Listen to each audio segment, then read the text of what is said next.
Hello. Okay. Good evening, everyone. Ako po si Claudette. My name is Claudette, and I am running to be your 2014 to 2015 Culture Chair. I was born in the Philippines and moved to Seattle when I was about 8 years old, and I've lived there ever since. The culture shock I've experienced on my first day of school here in America was so intense that I didn't speak to anyone. Fast forward a few years, and I was then in high school. I broke out of my shell and decided to take risks and become more involved in school. I ran for leadership positions, joined clubs, and even played sports.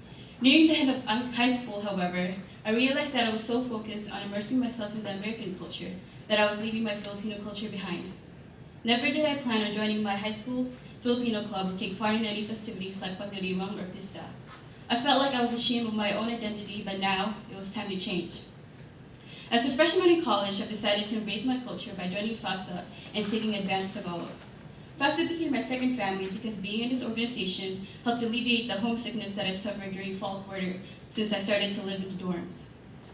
I have a sense of belonging here in such a big school by being part of FASA, and taking my involvement to the next level would be an honor.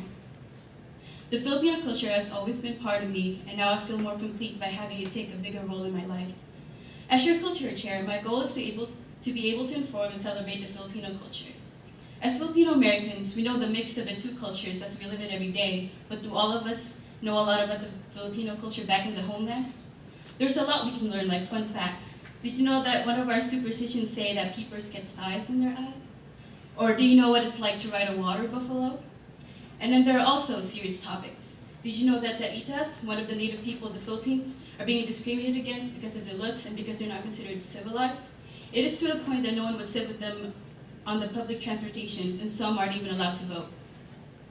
Just learning about the little things about the Filipino culture and gaining perspective in order to promote change not only in our community, but also in our homeland is something I would like to accomplish next year.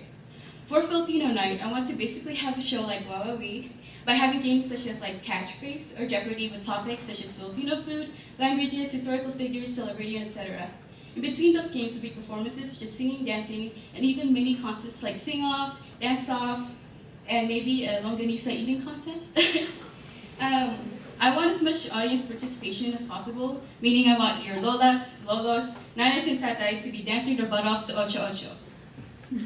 I want everyone's family to attend, laugh, cry, and to leave knowing that even after many generations, we Filipinos will still celebrate our culture and we are proud to be who we are. With those in mind, please vote for me for your next cultural chair.